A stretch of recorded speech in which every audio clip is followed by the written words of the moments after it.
وجہ سے پاکستان میں حالات بدل رہے ہیں اور جو جس طرف جا رہے ہیں، میں یہ سمجھتا ہوں کہ ہم ہر روز نہیں تو ہر دوسرے یا تیسرے روز آپ کو آگاہ کرتے رہیں گے، تاکہ آپ کو سب کو پتہ چلے کہ گورنمنٹ کیا کوشش کر رہی ہے، عوام سے ہم نے کیا امید لگائی ہوئی ہے، کیوں کئی قدم جو اٹھا رہے ہیں اس کے پیچھے کیا وجہ ہے، دنیا کے اندر کرونا کی کیا حالات ہیں، اور یہ اس لیے ضروری ہے کہ جب اس طرح کا سچویشن جو کرونا کی وجہ سے ڈیولپ ہوا ہے، یہ سچویشن اس کی کوئی مثال پہلے نہیں ملتی، تو اس کی وجہ سے کئی ایسی چیزیں ہو رہی ہیں جس کی کبھی بھی کسی حکومت نے تیاری نہیں کی ہوئی تھی۔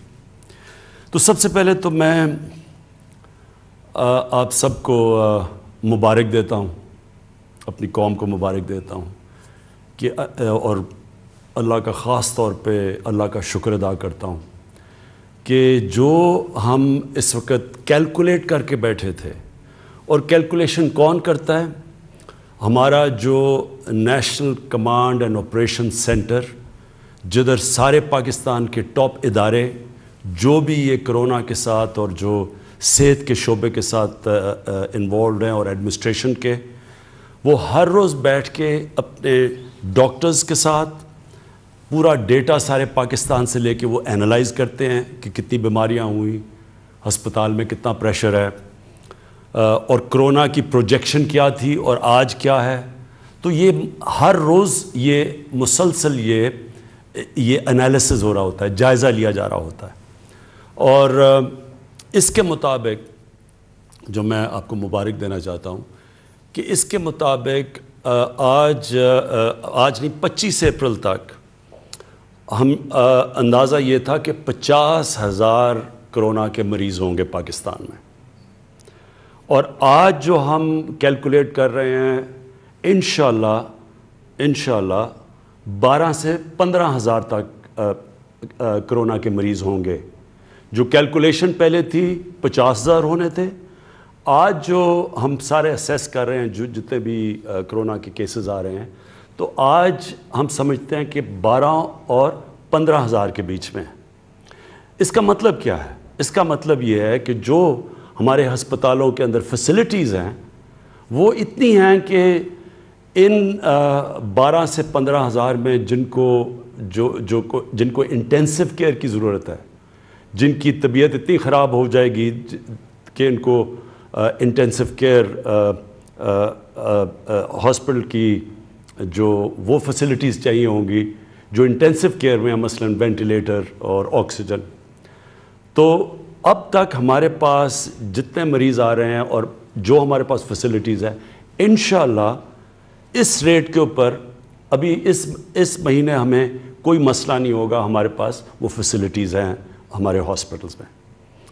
لیکن جو ہم آگے دیکھ رہے ہیں کرونا کے کیسز بڑھیں گے، آپ جس طرح ساری دنیا میں دیکھ رہے ہیں کیسز بڑھ رہے ہیں، کہ سلو ڈاؤن ہو بھی رہے ہیں پھر بھی بڑھ رہے ہیں کیسز، تو ہم یہ اندازہ لگا رہے ہیں کہ ہمیں جو مشکل پڑے گی وہ پڑے گی مئی کے 15 سے لے کے مئی کے 20 یا 25 تاریخ تک۔ ہم سمجھتے ہیں کہ ہمارے ہاسپٹلز کے اوپر پریشر زیادہ پڑے گا۔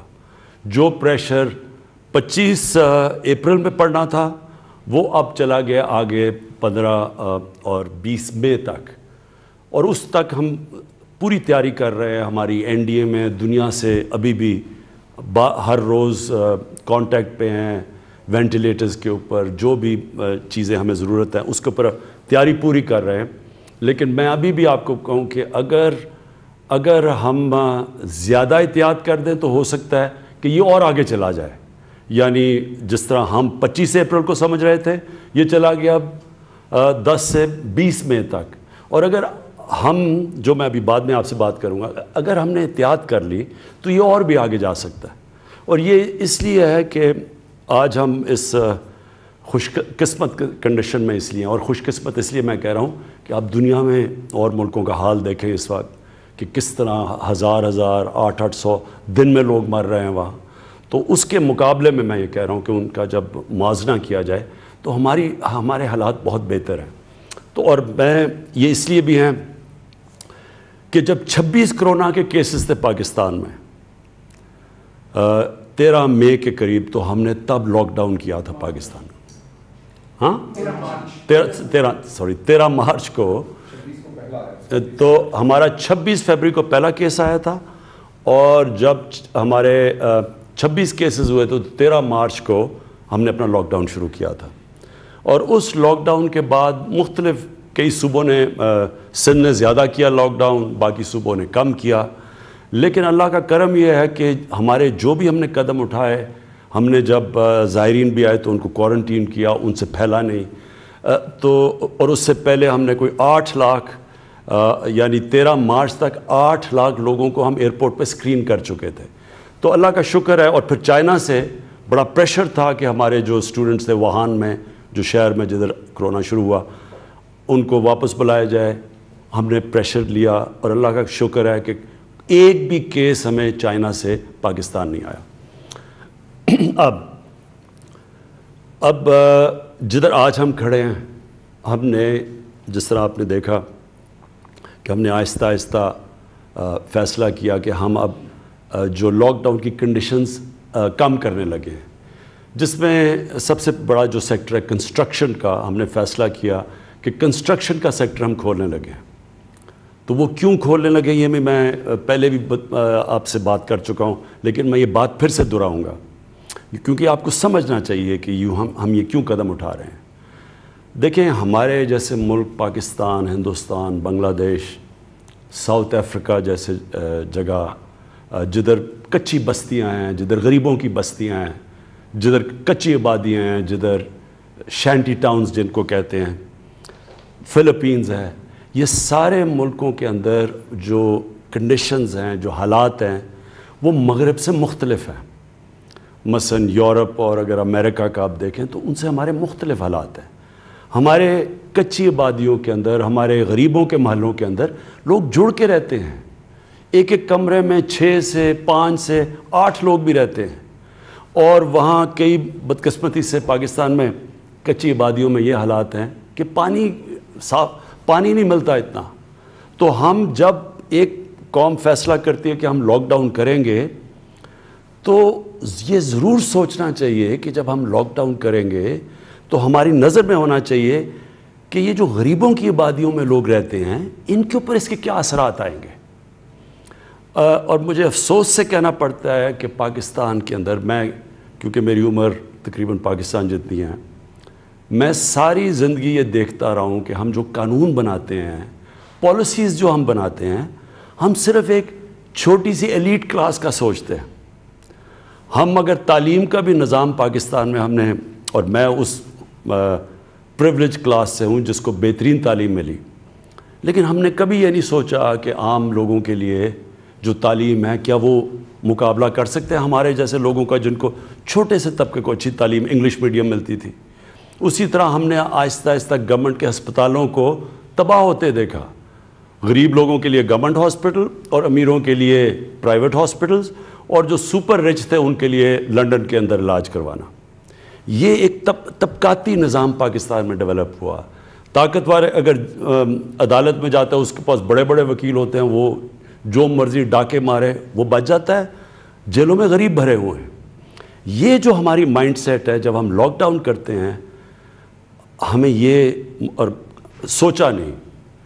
18th امینڈمنٹ کے بعد صوبوں کے پاس اختیارات ہیں، وہ اپنے فیصلے کر سکتے ہیں.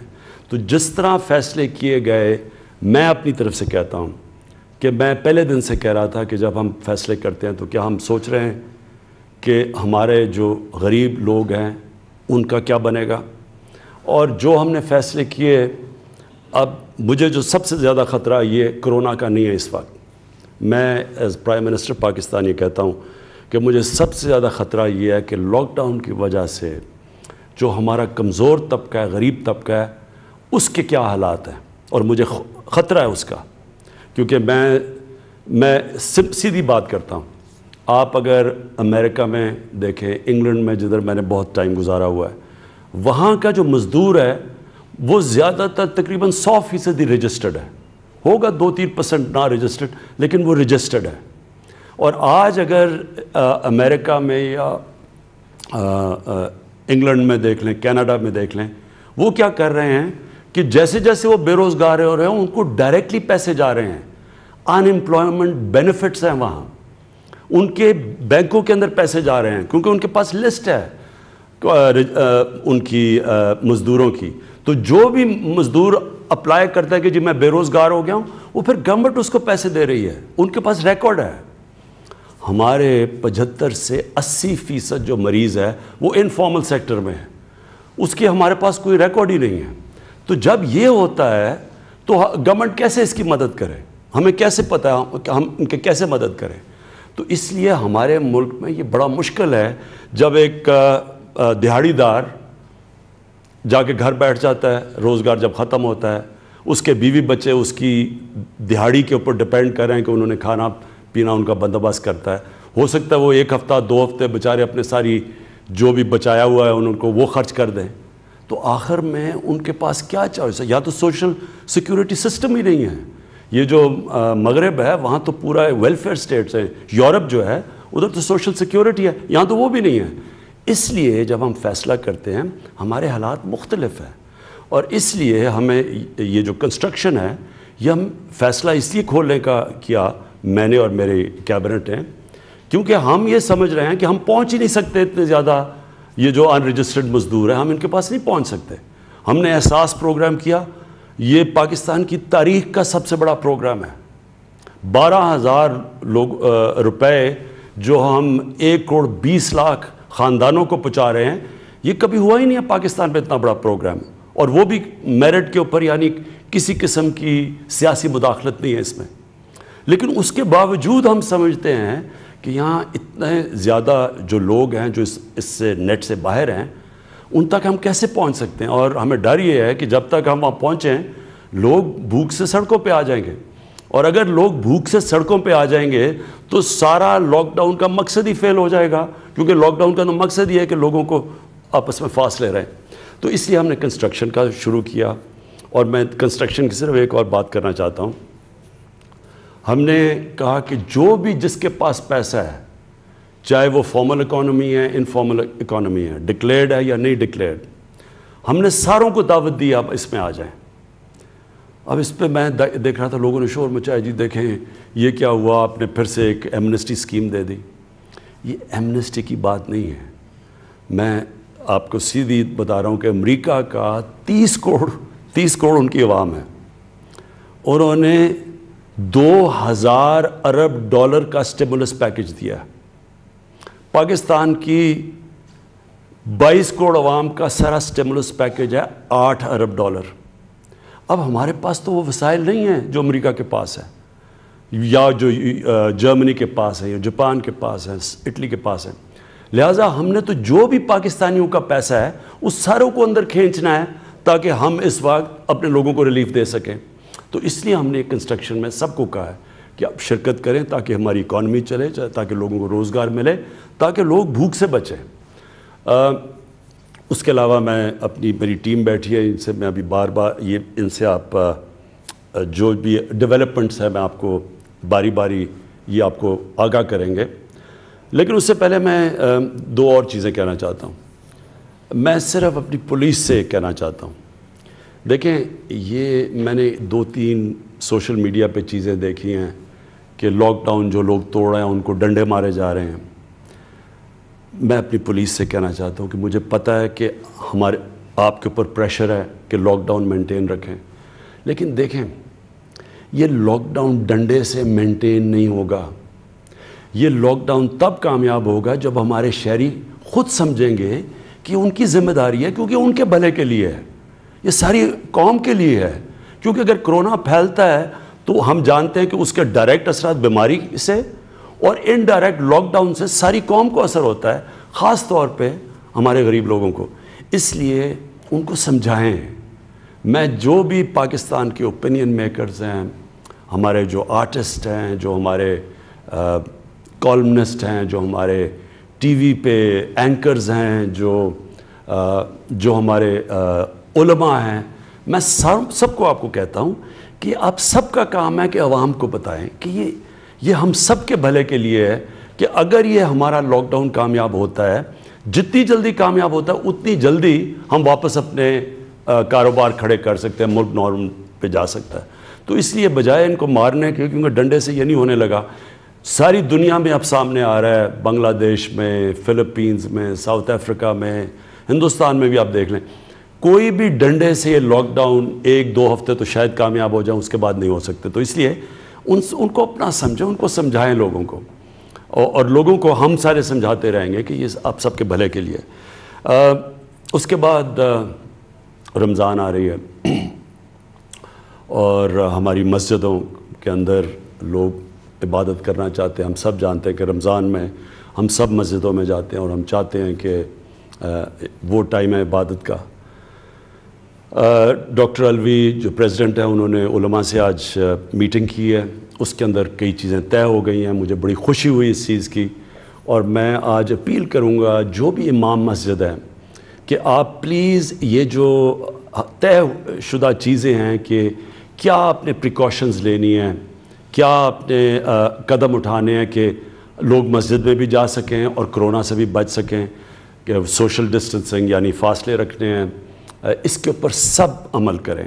کیونکہ دیکھیں اگر ایک مسجد کے اندر خدا نخواستہ احتیاط نہ کی گئی اور کرونا پھیلنا شروع ہوا تو وہ مسجد کو ہی نقصان ہوگا، ویران ہو جائے گی مسجد. اور اسی طرح جو ہم یہ کھول رہے ہیں فیکٹریاں بھی اور یہ کنسٹرکشن بھی، یہ بھی ہم نے پوری TORs دیے ہوئے ہیں آپ کو کہ کیا کیا آپ نے قدم اٹھانے ہیں اس کے لیے. اور مالکان کو، جو مالک ہے، جو فیکٹری کا مالک ہے، جو بھی کنسٹرکشن سائٹ کا مالک ہے، ان کو بھی ہم آپ کو کہہ رہے ہیں کہ آپ کے انٹرسٹ میں ہے کہ آپ کے جو نیچے کام کر رہے ہیں وہ سارے یہ جو ہم نے پورے آپ کو رولز دیے ہوئے ہیں کہ کس کے مطابق آپ نے کام کرنا ہے، اس کو پلیز فالو کریں.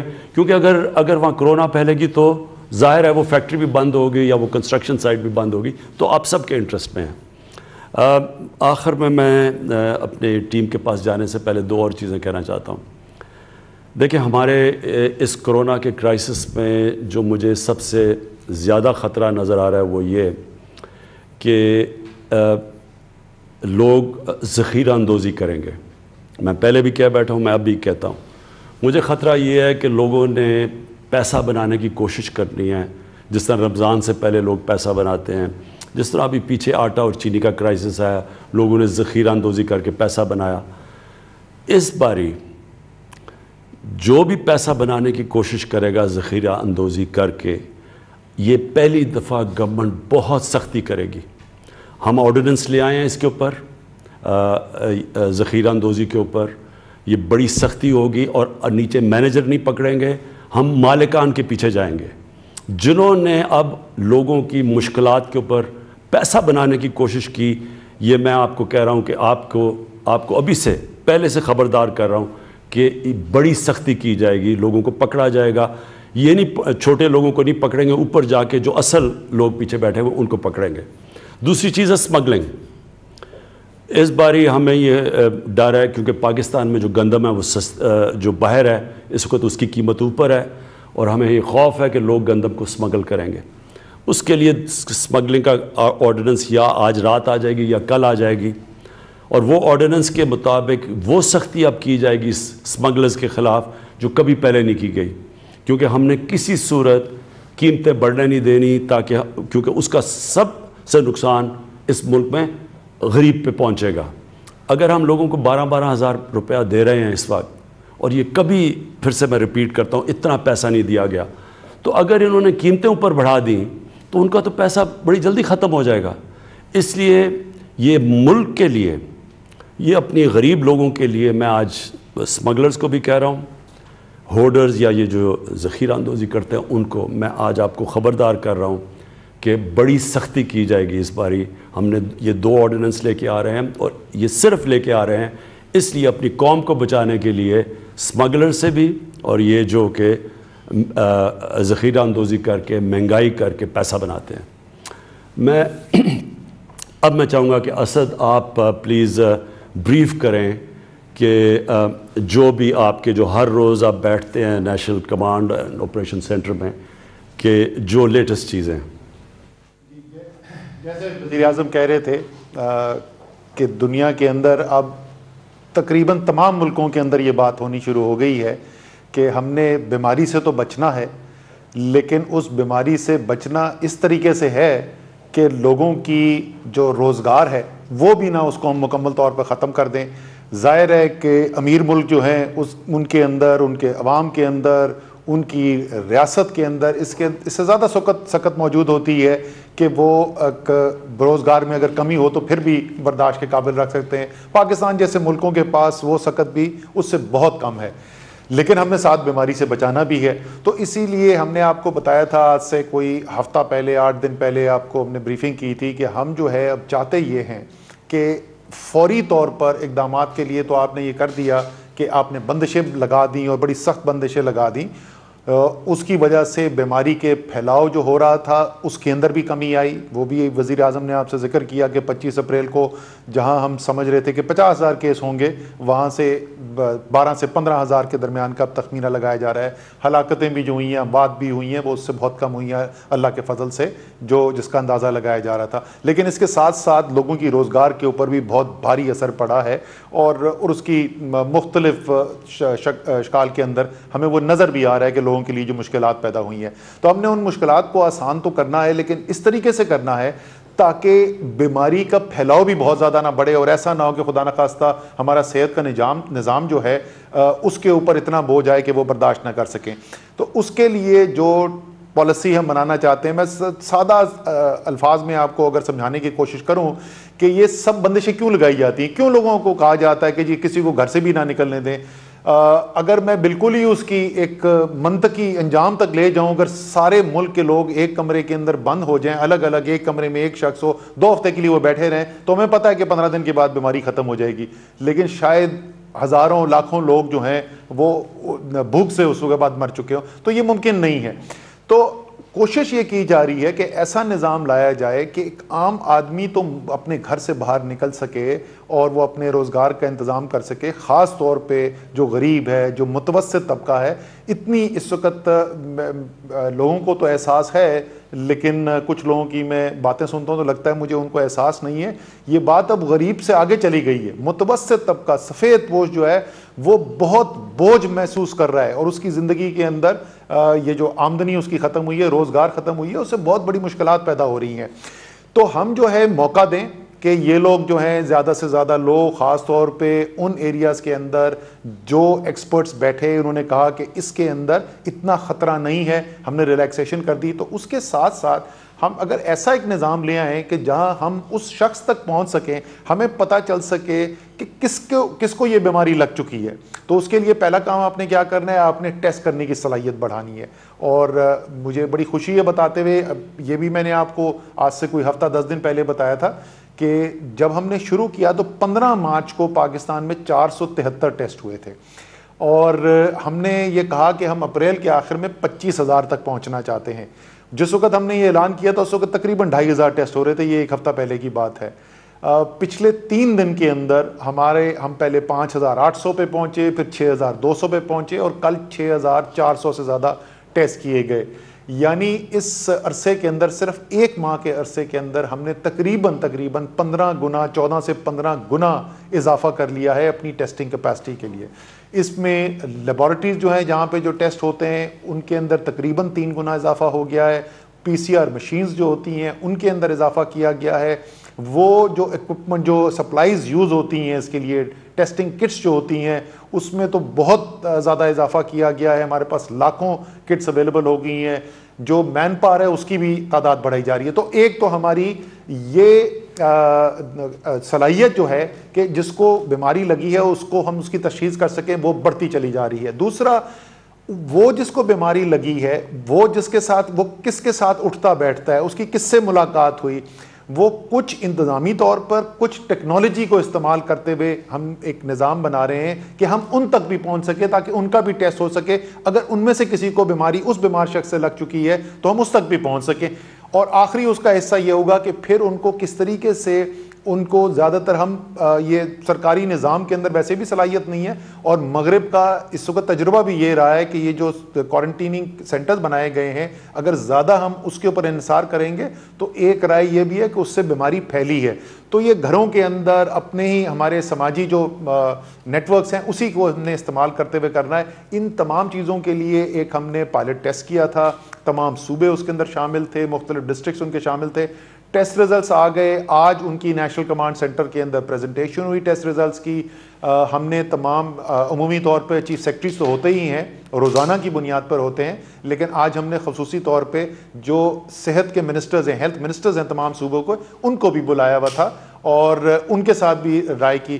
تو اتفاق رائے یہ ہوا ہے کہ ہم نے اسی نظام کو اب آگے لے کے چلنا ہے، اس کی صلاحیت کو اور بڑھانا ہے، اور ایک ایسی صورتحال پیدا کرنی ہے کہ لوگ جو ہیں وہ اپنے روزگار کے لیے بھی نکل سکیں خصوصی احتیاطی تدابیر کے ساتھ. اب ہم وہاں پر آج واپس نہیں جا سکتے جیسے آج سے 2 مہینہ پہلے ہم زندگی گزارتے تھے یا جس طریقے سے ہم کاروبار کرتے تھے. احتیاطی تدابیر اپنانی ہوں گی، لیکن ان کو اپناتے ہوئے زیادہ سے زیادہ لوگ جو ہیں وہ مرحلہ وار ہم ان کو روزگار کے موقع دے سکیں، اور ساتھ ساتھ یہ صحت کا نظام جو ہے اسی کے ساتھ جو صحت کی فیسلٹیز ہیں، سہولیات ہیں، اس میں بھی اضافہ کیا جا رہا ہے.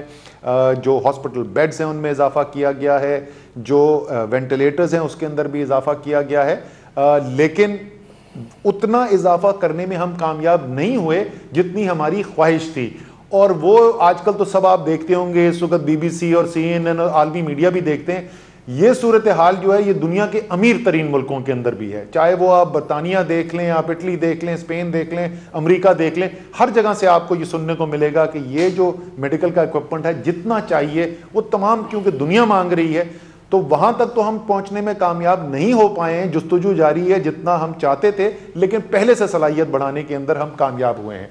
آخری چیز جس کو میں دوبارہ سے ایک دفعہ دہرانا چاہتا ہوں، پہلے بھی ذکر کیا ہے لیکن وہ کیونکہ بازگشت ختم نہیں ہوتی، کہ دیکھیں جو فیصلے ہو رہے ہیں وہ تمام فیصلے پاکستان میں آج تک کبھی کوئی ایسی ایمرجنسی نہیں آئی ہے جس میں اتنے مربوط طریقے سے فیصلے کیے جائیں.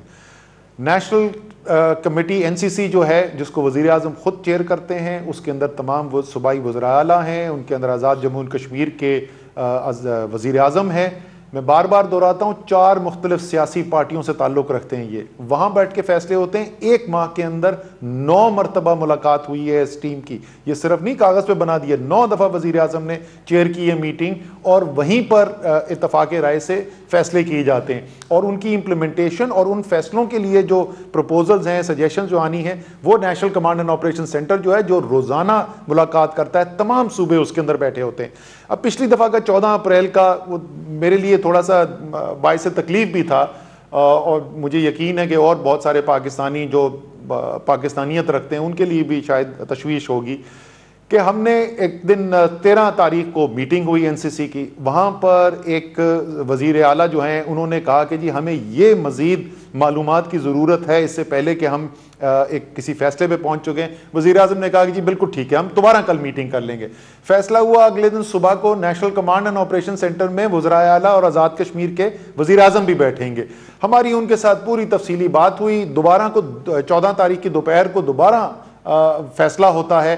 اتفاق رائے سے فیصلہ ہوتا ہے. یہاں پہ بھی کمرے میں کچھ لوگ موجود ہیں جو اس میٹنگ کے اندر تھے. میں نے بتایا جی صبح کو ہمارا کیا اتفاق رائے ہوا ہے. ایک ایک کر کے تمام وزراء اعلیٰ اور آزاد جموں کشمیر کے وزیر اعظم نے کہا کہ جی بالکل یہ ابھی جو اسد عمر نے کہا ہے وزیر اعظم صاحب، یہی ہمارا اتفاق رائے ہو. ہم وہاں سے اٹھتے ہیں، ہم باہر نکلتے ہیں اور آدھا گھنٹہ بھی نہیں لگتا تو ہمیں ایسے لگتا ہے کہ ہم نے کوئی ایسا فیصلہ کر دیا جو سب کی مرضی کے خلاف تھا. اس سے ملک کو اب فائدہ نہیں ہو رہا ہے. اور میرا ذاتی طور پہ یہ ماننا ہے کہ اس سے کسی کی سیاست کا بھی فائدہ نہیں ہو رہا ہے، کیونکہ اس صورتحال کے اندر قوم آپ کو اور ہم سب کو متحد دیکھنا چاہتی ہے. لیکن میں کم سے کم آپ کو یہ بتا سکتا ہوں، اور میں اس پہ میں تعریف بھی کرنا چاہتا ہوں کہ یہ تمام سیاسی پارٹیوں کے لوگ جو بیٹھتے ہیں فیصلہ کرنے کے لیے، فیصلہ سازی جو ہے وہ بڑے منظم طریقے سے ہو رہی ہے، وہ باہمی مشاورت سے ہو رہی ہے. شام کو ٹی وی کے اوپر سیاست ہوتی ہے، نہیں ہونی چاہیے، ہوتی ہے، لیکن قوم کو میں کم سے کم یہ تسلی دینا چاہتا ہوں کہ فیصلے جو ہیں وہ سیاست سے نہیں ہو رہے. فیصلے جو ہیں وہ عوام کی فلاح کو سامنے رکھتے ہوئے ہو رہے ہیں. آخری چیز میں میں حماد سے بتاؤں گا کہ جو چھوٹے کاروبار کرنے والے ہیں ان کے لیے کیا سوچ رہے ہیں, جو ایک اکنامک ریلیف پیکج کا اعلان کیا گیا تھا. لیکن آخری چیز جو ایک اور چیز ذرا سا بڑی پاکستان کی قوم کو میں سمجھتا ہوں, میں دل سے سمجھتا ہوں کہ پاکستانی قوم جو ہے خوددار قوم ہے. ہم اپنے اوپر, اپنے صلاحیت کے اوپر اور اللہ تعالیٰ کے اوپر یقین رکھنے والے لوگ ہیں. تو یہ جو شروع کے اندر یہ بہت زیادہ ہم نے آوازیں سنی تھی نا, ہم ان لوگوں میں سے نہیں ہیں جو مغرب کی اندھی تقلید کرنے والے لوگ ہیں. مغرب کچھ کہہ رہا تھا, وہی باز گشت یہاں پہ شروع ہو جاتی ہے بغیر سوچے سمجھے. ہم نے فیصلے کرنے ہیں پاکستان کے 22 کروڑ کی عوام کی فلاح کے لیے, اس بنیاد پہ نہیں کرنے کہ جرمنی کے اندر کیا چیز زیادہ منطقی ہے یا اٹلی کے اندر کیا ہے. اور مجھے خوشی ہے کہ آج ان ممالک میں, آج مغرب کے اندر وہ بات ہو رہی ہے جو 1 مہینے پہلے ہم کر رہے تھے. تو قوم کو اعتماد رکھنا چاہیے, آپ کی فلاح کے لیے فیصلے ہو رہے ہیں. انسان ہے, غلطی ہوتی ہے, پہلے بھی ہوئی ہے, آئندہ بھی ہو جائے گی, لیکن انشاءاللہ تعالیٰ قوم کی بہتری کے لیے سیاست سے بالا تر ہو کر باہمی مشاورت سے فیصلے کرتے رہیں گے. حماد. بسم اللہ الرحمن الرحیم. سب سے پہلے تو میں یہ بتانا چاہتا ہوں کہ جو ان بندشوں کی وجہ سے ہمارے مزدور بے روزگار ہوئے ہیں, نوکری پہ جو لوگ تھے بے روزگار ہوئے ہیں, وزیر اعظم صاحب کی ہدایت کے مطابق اگلی اقتصادی رابطہ کمیٹی میں وزارت صنعت و پیداوار اور احساس پروگرام آپ آپس میں پارٹنرشپ کر کے ہم ایک بہت بڑا پروگرام لا رہے ہیں. ان لوگوں کی جو لوگ بے روزگار ہوئے ہیں یا ایون عارضی طور پہ بے روزگار ہوئے ہیں, ان کی ہم نے امداد کرنی ہے. اس کے علاوہ ہم یہ بھی سمجھتے ہیں کہ یہ جو بندشیں لگی ہیں, ہمیں اس بات کا پوری طرح احساس ہے کہ چھوٹے اور درمیانے طبقے کے کچھ ایسے کاروبار ہیں جو لاکھوں کی تعداد میں ہیں, جو خدا نخواستہ مستقل بنیادوں کے اوپر بند ہونے کا جن کا خطرہ ہے. لیکن میں آپ کو یہ یقین دلانا چاہتا ہوں کہ حکومت اور وزیر اعظم صاحب آپ کو اس پورے پروسیس کے اندر, ان بندشوں کے اندر بھی اکیلا نہیں چھوڑیں گے. اور اگلے 2 ہفتوں کے اندر ہم ایک اسکیم لانے والے ہیں جو بجلی کے بلوں پر منحصر ہوئے گی, اور ہم انشاءاللہ تعالیٰ کوشش کریں گے, وفاقی حکومت کی کوشش کرے گی کہ جب یہ کاروبار چلیں تو پہلے کچھ عرصہ ان کو بجلی کے بلوں کے اندر امداد دی جائے. اور انشاءاللہ تعالیٰ یہ ہمارا جو پیکج ہے یہ اپنی آخری سٹیجز میں ہے. ہم ڈیٹا کو سٹڈی کر رہے ہیں کہ کون سے سطح کا کاروبار کتنی بجلی جو ہے اس کی کھپت رہی ہے پچھلے 12 مہینے میں, پچھلے 6 مہینے میں, اور اس ساری چیز کو سٹڈی کر کے انشاءاللہ تعالیٰ اگلے 2 ہفتے کے اندر ایک بہترین پروگرام چھوٹے کاروباروں کے لیے, چھوٹے دکانداروں کے لیے آپ کے سامنے لایا جائے گا. تیسرا, ہم یہ بھی سمجھتے ہیں کہ جب آپ کے سب کاروبار چھوٹے اور درمیانے طبقے کے شروع ہوئیں گے تو بہت سارے کاروباروں کو مالی امداد کے بغیر, شاید سہارے کے بغیر, وہ ہمیشہ کے لیے مفلوج ہو جائیں. اور ہم اس کے اوپر بھی کام کر رہے ہیں, اور انشاءاللہ تعالیٰ اگلے ماہ ہم یہ پروگرام بھی آپ کے سامنے لے کے آئیں گے جس میں حکومت کی طرف سے پوری ہم کوشش کریں گے کہ آپ کو ایک قرضہ حسنہ یا اس طرح کی کوئی اسکیم جو ہے آپ کے لیے اناؤنس کی جائے. یہ جتنے پروگرام میں آپ کو بتا رہا ہوں, اس کا فائدہ براہ راست صرف ان کاروباروں کو نہیں جائے گا جو دستاویزی معیشت کا حصہ ہیں, بلکہ جو ہم نے اپنے لیے چیلنج رکھا ہے وہ یہی رکھا ہے کہ جو لاکھوں کروڑوں روزگار جن کا منسلک ہے لوگوں کا, جو دستاویزی معیشت کا حصہ نہیں ہیں, ہم ان تک بھی اپنی جو ریچ ہے اس کو آگے پہنچائیں. اور اس کے علاوہ میں آپ سے یہ بھی کہنا چاہوں گا کہ رمضان آنے والا ہے. وزیر اعظم صاحب کی ہدایت تھی کہ روزمرہ کی اور ضروری اشیاء جو ہیں ان کے اوپر کسی قسم کی بندش نہیں ہونی چاہیے. یوٹیلیٹی سٹورز کارپوریشن جو ہے اس کے اوپر 10 گنا زیادہ سٹاکس کا, 10 گنا زیادہ سامان کا پچھلے رمضان کی بنسبت ہم نے اس مرتبہ بندوبست کیا ہے.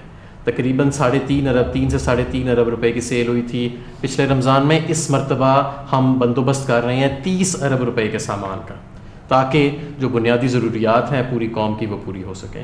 آخر میں دوبارہ کہ صرف ہم جو ہے بات نہیں کریں گے, ان عملی اسکیموں کے ذریعے مزدور جو بے روزگار ہوئے ہیں, جو دستاویزی معیشت کا حصہ نہیں, چھوٹے اور درمیانے کے کاروبار, ان کے لیے اسکیمز لانے کا موقع آ گیا. شکریہ حماد. اچھا, میں اسد نے آپ نے ایک بات کہی, میں اپنی قوم کے سامنے بات آگے رکھنا چاہتا ہوں. دیکھیں, سیاست تو ہر ملک میں چلتی ہے, اپوزیشن ہے, گورنمنٹ ہے, لیکن کئی دفعہ جب ایک ملک کے اوپر ایک نیشنل کرائسس آتا ہے جس میں سب متاثر ہوتے ہیں, یعنی یہ صرف کوئی تحریک انصاف کے لوگ ہی متاثر نہیں, یہ ساری جماعتوں کے انسان متاثر ہیں, اور سب سے زیادہ جن کو اس کا امپیکٹ پڑ رہا ہے, جن کے حالات برے ہیں, وہ سارا ہمارا نچلا طبقہ ہے. اس لیے میں ریکویسٹ کروں گا سب سے کہ یہ اس کے اوپر سیاست جو 2-3 ہفتے سے ہو رہی ہے, اس کو بند کریں.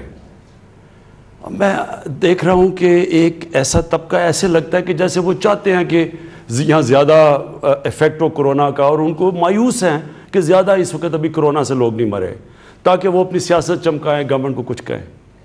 دیکھیں آپ دنیا میں باہر دیکھیں, اتنی ان کے کئی ملکوں کے لیڈرز نے غلطیاں کی ہیں کہ ان کی آپ سٹیٹمنٹس دیکھ لیں, انہوں نے کچھ سمجھ رہے تھے, ہوا کچھ, اور اس کے نتیجے میں اس وقت ان کو میڈیا ان کو چیزیں ریمائنڈ کروا رہا ہے کہ پہلے آپ نے یہ کیا, آپ یہ کیا.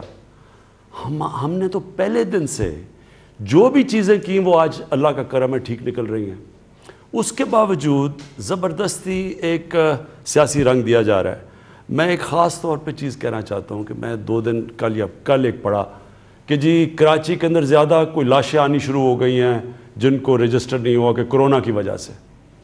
میں ابھی ڈاکٹر فیصل کو کہوں گا کہ اس کے اوپر بات کریں, لیکن دیکھیں اس سے آپ اپنے معاشرے میں افراتفری پھیلا رہے ہیں.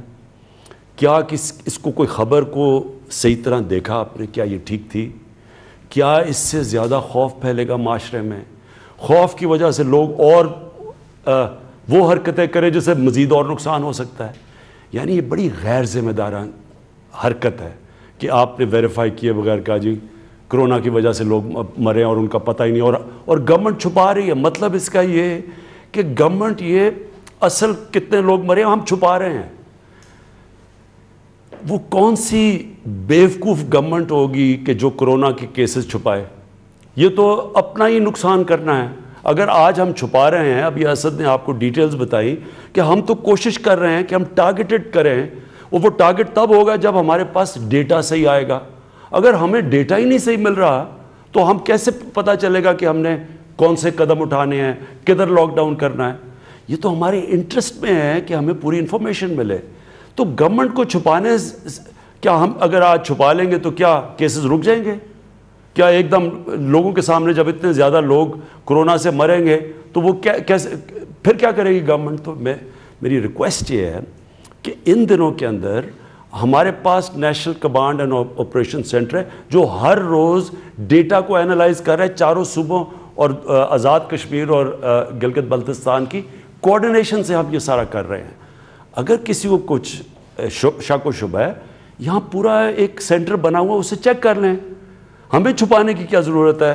اور میں دوسری چیز یہ ریکویسٹ کروں گا کہ جب ہم کوآرڈینیشن سے سب کچھ کرتے ہیں تو یہ کیا ضرورت ہے کہ ایک طرف سارے مان جاتے ہیں کہ ہاں جی ٹھیک ہے, کنسنسس سے فیصلہ ہو جاتا ہے, اس کے بعد ان کی جماعت کے کوئی لیڈر کوئی اور سٹیٹمنٹ دے دیتے ہیں. تو میں صرف یہ کہہ رہا ہوں کہ آج کرونا کا یہ کرائسس بہت برا ہو سکتا ہے, ہو سکتا تھا ابھی تک. اللہ کا خاص کرم ہے اور آپ کو قوم کو مبارک ہو کہ آپ نے مشکل وقت گزارا, اور جس طرح بھی ہم نے یہ لاک ڈاؤن کیا, اللہ کا شکر ہے کہ اتنی تیزی سے نہیں پھیلا. لیکن اگر یہ آگے پھیلتا بھی ہے تو آپ سب کو, یہ ساری قوم کو نقصان ہوگا. اس لیے میری ریکویسٹ یہ ہے کہ اس میں قوم مل کے چلے. یہ کرائسس ہے, اس میں پالیٹکس نہ کھیلیں اسے. میں اب ریکویسٹ کروں گا ڈاکٹر فیصل, آپ پلیز یہ جو اب تک کرونا کا ایگزیکٹ سچویشن ہے, کیونکہ ڈاکٹر فیصل کی ٹیم سارا ڈیٹا پاکستان سے لے کے ہر روز اس کو اینالائز کرتی ہے. شکریہ جی. میں کچھ دیر میں آپ کو کچھ اندازہ یا انسائٹ دینے کی کوشش کروں گا کہ یہ جو فیصلہ سازی کا عمل ہے اس کو انفلوئنس کرنے کے لیے اور اس کو بتانے کے لیے تاکہ ایک بہتر فیصلہ ہو سکے, جو سائنسی عمل ہے, جو میڈیکل عمل ہے, اس کا کیا طریقہ کار ہم اڈاپٹ کرتے ہیں. سب سے پہلے تو ہم گلوبل انفارمیشن اور جو ڈیٹا آ رہا ہے اس پہ روزانہ کی نظر رکھتے ہیں. جو گلوبل پریکٹسز ہیں, کیا ایکشن کیا گیا, کیا نہیں کیا گیا, اس کے کیا اثرات ہیں, حد الوسع جس حد تک اس میں سے کوئی نتیجہ اخذ کیا جا سکتا ہے اس کو دیکھا جاتا ہے. پھر ہم پاکستان کے جو اعداد و شمار ہیں ہر روز کے بیسس پہ تمام صوبوں سے جو آ رہے ہیں اس میں نئی انفیکشنز کے اعداد و شمار، اس میں اموات کے اعداد و شمار، وہ تمام لوگ جو آئی سی یوز یا وینٹیلیٹرز یا انتہائی نگہداشت یونٹس میں پڑے ہوئے ہیں ان کے اعداد و شمار کو دیکھا جاتا ہے۔ ان ساری چیزوں کو مد نظر رکھتے ہوئے ایک انتہائی سنجیدہ اور سائنسی طریقے سے اس کو اینالائز کرتے ہیں۔ ہم اس کو ایپیڈیمیولوجی جو بیماریوں کے اعداد و شمار اور اس کے پھیلاؤ کے جو سائنس ہے اس کی مدد سے اور ڈیٹا سائنس کی مدد سے کچھ پروجیکشنز بھی بناتے ہیں۔ ایک تو یہ وہ ہو گیا جو روزانہ کا عمل ہے، اور ایک آئندہ آنے والے دنوں میں ہم کیا ایکسپیکٹ کر سکتے ہیں۔ جیسے خان صاحب نے فرمایا ہماری جو شروع کی پروجیکشنز تھیں اس میں ہمیں یہ خطرہ ہوا کہ ممکن ہے تقریباً 25 اپریل تک یہ فگرز کافی زیادہ ہوں جیسے انہوں نے بتایا، لیکن ہمیں خوشی ہے کہ جو بھی ایفیکٹس کیے گئے، جو بھی بندشیں لگائی گئیں یا دیگر جو بھی اثرات تھے، اس کی وجہ سے آج ہم اتنی مشکل میں نہیں ہیں جتنے ہو سکتے تھے۔ آگے کی پروجیکشنز ہم نے پھر کر رکھی ہیں، اور جیسے انہوں نے بتایا کہ تقریباً 25 اپریل تک ہم سمجھتے ہیں کہ یہ کیسز بڑھ سکتے ہیں، اور آئندہ آنے والے دنوں میں جو فردر پروجیکشنز ہیں ان کے اوپر بھی ہماری کچھ نظر ہے۔ اور سب سے اہم بات یہ ہے کہ ہم جس کو ہائی لائٹ کرنا چاہتے ہیں کہ ہم کسی صورت بھی وہاں نہیں ہونا چاہتے جہاں ہمارے ہیلتھ سسٹم کے اوپر ایسا بوجھ اور اثر پڑے کہ خدا نخواستہ ہم اس کے تحت اس کے نیچے دبنا شروع ہو جائے۔ تو میں یہ اعداد و شمار تو بتا رہا ہوں، لیکن ساتھ اس موقع کا فائدہ اٹھاتے ہوئے آپ سب پاکستانیوں سے میری درخواست اور گزارش ہے کہ وہ اچھی چیزیں یا عادتیں یا چیزیں جو ہم نے سیکھی ہیں، سوشل ڈسٹنسنگ ہے، ہاتھوں کی صفائی ہے، اپنے کھانسی اور نزلے زکام میں اگر ہم ہیں تو اپنے آپ کو محدود رکھیں، کراؤڈز میں نہ جائیں بیجا، یعنی یہ جو سوشل ڈسٹنسنگ ہم نے سیکھی ہے اس کو برقرار رکھیے، کیونکہ یہ بیٹل ابھی ختم نہیں ہوئی، یہ معاملہ ابھی چل رہا ہے اور اگلے چند ہفتے ہمارے لیے انتہائی کروشل ہوں گے۔ جہاں تک اموات کا تعلق ہے، ہم سمجھتے ہیں وہ ایک بڑا امپورٹنٹ پیرامیٹر ہے ہمارے لیے، جس سے ہم سیکھتے ہیں، سمجھتے ہیں اور یہ جانچتے ہیں کہ جو یہ ایپیڈیمک ہے اس کی موجودہ سچویشن ایگزیکٹلی کہاں ہے، اور ہم سمجھتے ہیں کہ ہر جو ڈیتھ ہے جو کورونا سے ہو اس کو انویسٹیگیٹ ہونا چاہیے، اور اگر کہیں کوئی شک و شبے کی گنجائش ہو تو پلیز ہم سے رابطہ کیجیے تاکہ ہر جو ڈیتھ ہو رہی ہے جو ان ایکسپلینڈ ہے اس کا ایک ڈائگنوسس تک پہنچا جائے۔ مجھے بتایا گیا کہ جو ذکر ہوا تھا اس میں تقریباً صرف 15 لوگ ایسے ہیں جن پہ ابھی بھی شک ہے، یہ خیال کیا جاتا ہے، قیاس ہے کہ ممکن ہے کورونا کا اس میں اثر ہو، جو یہ ان ایکسپلینڈ ڈیتھس تھیں ان کا ذکر کر رہا ہوں، اور اس کی فردر کراچی جو کراچی کی جو خبر تھی اس میں یہ جو 15 ہیں ان کو انویسٹیگیٹ کیا جا رہا ہے، اور منسٹر صاحبہ سے ہماری آج بات بھی ہوئی اور ایک بڑے پراپر اور سنجیدہ طریقے سے وہ اس کو ایویلویٹ کر رہے ہیں، اور اس کی جو بھی انفارمیشن ہے وہ ڈاکٹر سفر کو 200 ہم نے اخباروں میں اور چیز 300 پڑھی تھی، تو اس میں سے آپ پلیز ایکسپلین کریں لوگوں کو۔ اس میں سے ہمیں جو پتہ چلا آج ڈاکٹر عذرا نے جو ہمیں بتایا، انہوں نے کہا کہ باقی سب میں تو یہ کورونا کی وجہ سے نہیں تھی، یہ کلیئر ہو گیا، 15 ایسے اشخاص ہیں جن پہ ابھی کچھ تھوڑا کوشچن باقی تھا، اور ان کی بھی ڈائگنوسس کی جا رہی ہے، ان کی جو کانٹیکٹس ہیں جہاں جہاں گئے ان لوگوں کو بھی ٹیسٹ کیا جا رہا ہے، اور اس کے ذریعے یہ فائنل تعین کرنا بھی آسان ہو جائے گا کہ کیا ان میں سے کوئی کورونا سے کسی کی موت واقع ہوئی کہ نہیں۔ اور یہ جو بھی انفارمیشن آتی ہے ہم اس کو بڑا لازم طور پہ جاننا چاہیں گے تاکہ ہم اس سے اپنے تمام جو فیصلے کر رہے ہیں اس کو انفارم کر سکیں اور اس کی بیسس پہ آئندہ کی اسٹریٹجی بنائی جا سکے۔ تو یہ ایک بہت ضروری عمل ہے، اور میں تو سمجھتا ہوں کہ میں اصرار کروں گا کہ کہیں بھی کسی قسم کا کوئی شک یا شبہ ہو یا آپ کو ہو کہ کوئی ایسی موت ہے جو کہ ڈاؤٹ فل ہے تو پلیز ضرور انفارم کیجئے تاکہ اس کو ہم پروونشل اتھارٹیز کے تھرو پراپرلی انویسٹیگیٹ کروا سکیں۔ جی اس کے علاوہ ایک اور چیز ہے، وہ یہ کہ جو ہیلتھ سسٹم ہے ہمارا وہ انڈر سٹریس تو بہر کیف ہے، اور ہمارے جو ہیلتھ سسٹم کی ڈیلیوری ہے اس میں کچھ پریونٹیو ایسپیکٹس ہیں، کچھ کیوریٹیو ایسپیکٹس ہیں۔ ہمارے مریض اگر ہمارے سسٹم تک نہیں پہنچ پائیں گے تو ہمیں تھوڑی یہ بھی فکر کرنے کی ضرورت ہے کہ اس کے دیگر ہیلتھ سسٹم پہ اثرات، میں اکنامک اثرات کی نہیں بات کر رہا، جو ہیلتھ سسٹم پہ اثرات ہیں وہ کیا ہوں گے اور کیا ہو سکتے ہیں، اور ان کو اینالائز کرنا اور دیکھنا ضروری ہے، اور کچھ ہم دیکھ رہے ہیں۔ مثال کے طور پہ پولیو کی 2 عدد کیمپین سے مجھے بتایا گیا جو کہ نہیں ہو سکی اس دوران، اس کے کیا اثرات ہوتے ہیں، ہمیں اس کو دیکھنا بھی ہے اور اس کو کاؤنٹر کرنے کے طریقے بھی سوچنے، اور ہو سکتا ہے اس کی بھی کچھ ہیلتھ امپلیکیشنز اور اثرات ہوں جو آئندہ آنے والے دنوں میں سامنے ہوں۔ تو ہم نے اس مکمل پکچر کو دیکھ کے آگے چلنا، اور یہ بہت ضروری چیز ہے کہ ایک بیلنسڈ، ہولسٹک اور جسے کہتے ہیں نا ویل راؤنڈڈ ویو کے ساتھ ہم آگے چلیں۔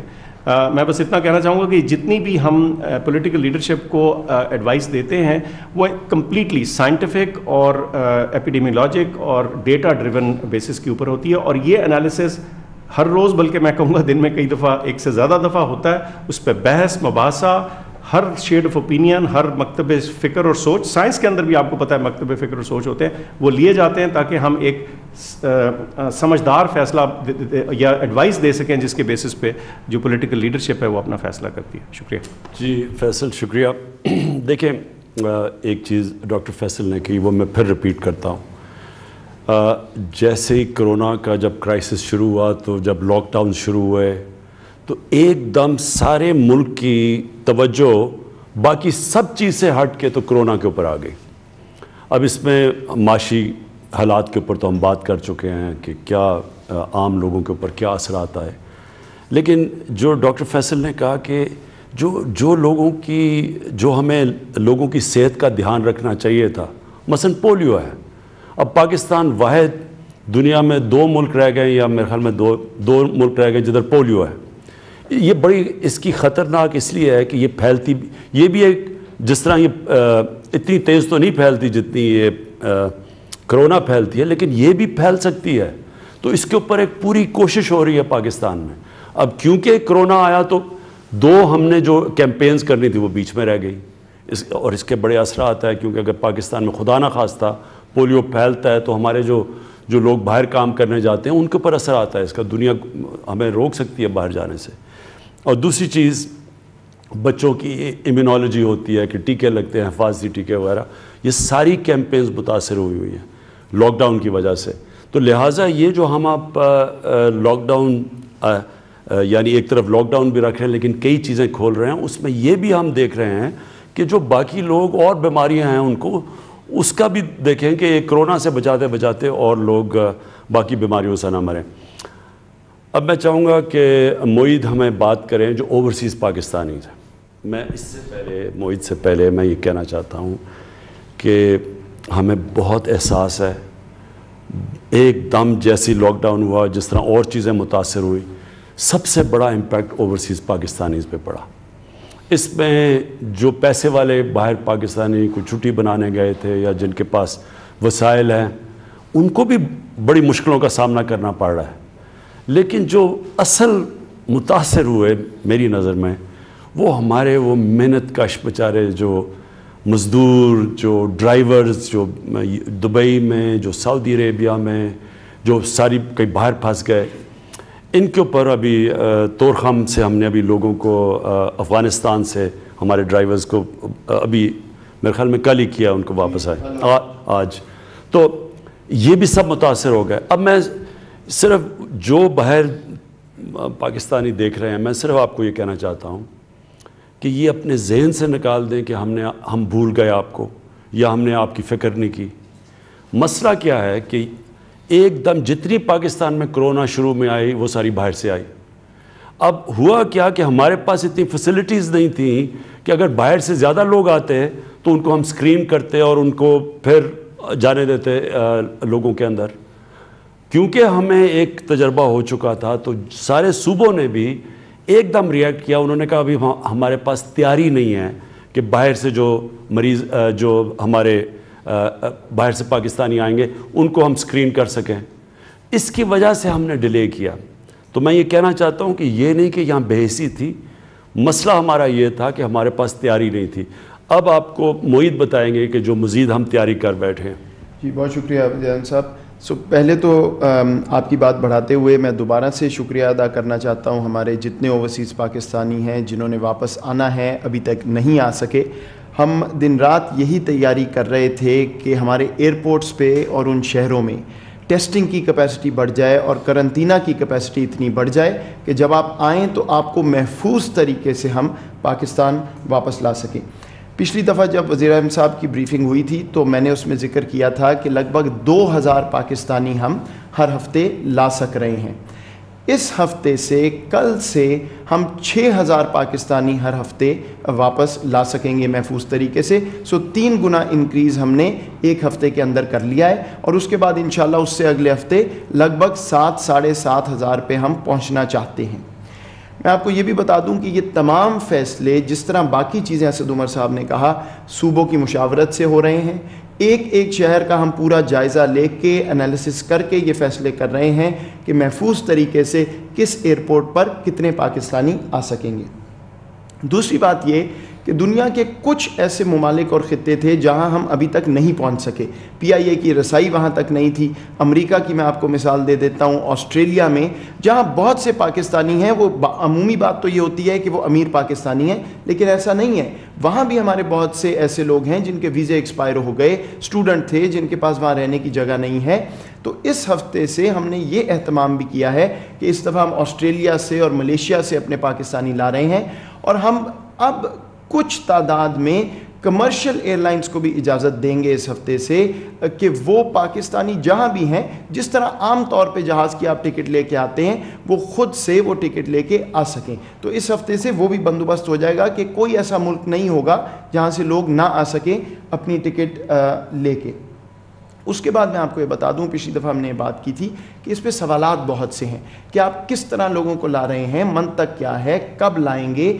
تو ہم نے ایک پوری ویب سائٹ تشکیل دی ہے، اور کل سے covid.com.gov.pk جو ہماری ministry of health website چلاتی ہے، اس پہ آپ کو ایک پوری انفارمیشن ملے گی کہ کون سے جہاز آ چکے، کہاں سے پیسنجرز آئے ہیں، کہاں سے آنا ہے، کیا گائیڈ لائنز ہیں کرنٹینہ کی تیاری، وہ تمام شفاف طریقے سے آپ کو اس ویب سائٹ پہ مل جائیں گی۔ تمام سوالات کے آپ کے جوابات بھی اس پہ ہوں گے، کیونکہ ہم یہ بتانا چاہتے ہیں ہر ایک کو کہ کوئی کنفیوژن نہ رہے کہ کس طرح ہم اس پروسیس کو آگے چلا رہے ہیں۔ ایک بات میں اور واضح کر دوں جی، اس پہ بہت بات ہوئی کہ باہر سے لوگ آ رہے ہیں تو خدا نہ خواستہ یہ پھیل ہی نہ جائے دوبارہ سے سارا کرونا۔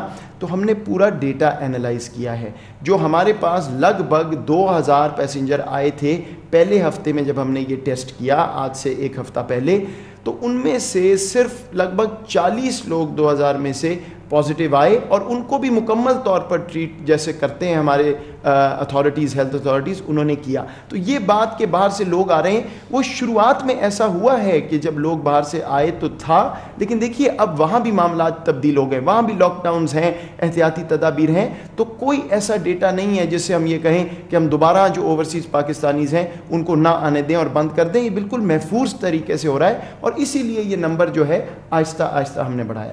آخری بات یہ جی کہ بہت بات ہوئی کہ ہم جہازوں سے تو لوگوں کو لانے کی تیاری کر رہے ہیں، ہمارے جو لوگ افغانستان میں پھنسے ہوئے ہیں یا لینڈ بارڈرز کا، وہ جو غریب لوگ کو ٹرک ڈرائیور وہ سارے گئے تھے، تو میں آپ کو یہ بتانا چاہتا ہوں کہ اب ہماری ایک یونیفارم نیشنل پالیسی ہے، جو لوگ بھی جہازوں سے مسافر آ رہے ہیں، اور ہمارے 3 بارڈر طورخم، چمن اور واگا بارڈر جب کھلے گا یا وہاں سے جو پاکستانی جب آئیں گے، ساروں کے لیے ایک ہی کرنٹینہ کی پالیسی ہے کہ وہ 2 دن حکومت جو ہے ان کو کرنٹینہ میں رکھے گی، اس کے بعد ان کا ٹیسٹ کیا جائے گا، اور ٹیسٹ ریزلٹ کے مطابق یا ان کو گھر بھیج کے 12 دن اور سیلف آئسولیشن کی گائیڈنس ہوگی، یا ان کو ہماری ہیلتھ فیسلٹیز جو ہیں وہ اویل کرنا ہوں گی۔ لیکن جو ہمارے طورخم اور چمن سے آج سے افغانستان حکومت کے ساتھ ہمارا معاہدہ ہو گیا ہے، طورخم سے آج 500 پاکستانی واپس آئے ہیں، اسی طرح چمن اگلے ہفتے سے 2-4 روز میں وہاں بھی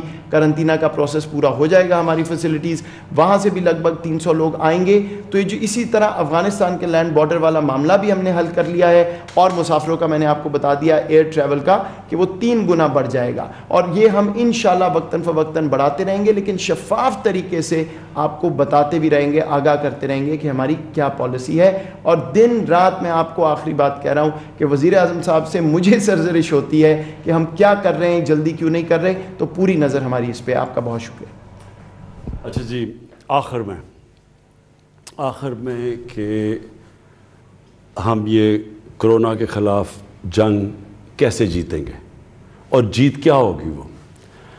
اگر یہ جب بھی ختم ہوتا ہے 6 مہینے میں 8 مہینے میں کہہ نہیں سکتے ہم، لیکن جب بھی یہ کرونا کا جو ایشو نیچے جاتا ہے تو اگر یہاں غربت بڑھ گئی تو اس کا مطلب ہم جنگ ہار گئے۔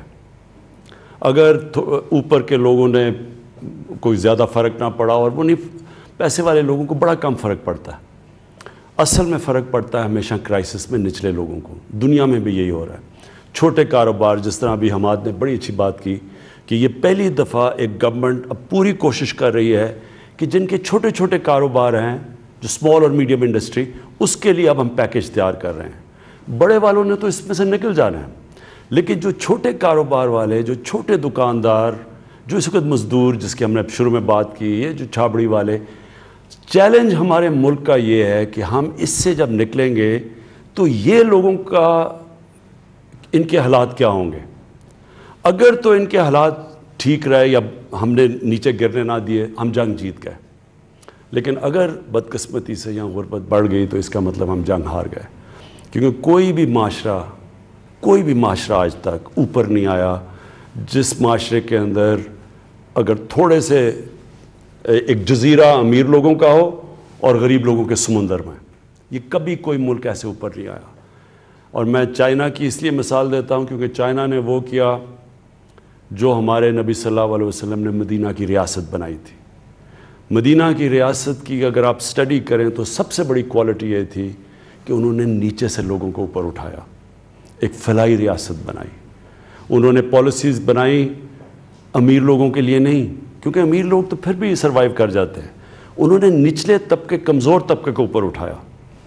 ہمارا اب چیلنج بھی یہی ہے کہ جس طرح چائنا نے مدینہ کی ریاست کے اوپر چل کے پچھلے 30 سال میں 70 کروڑ غریب لوگوں کو اوپر اٹھا دیا اور چائنا ایک عظیم قوم بن گئی.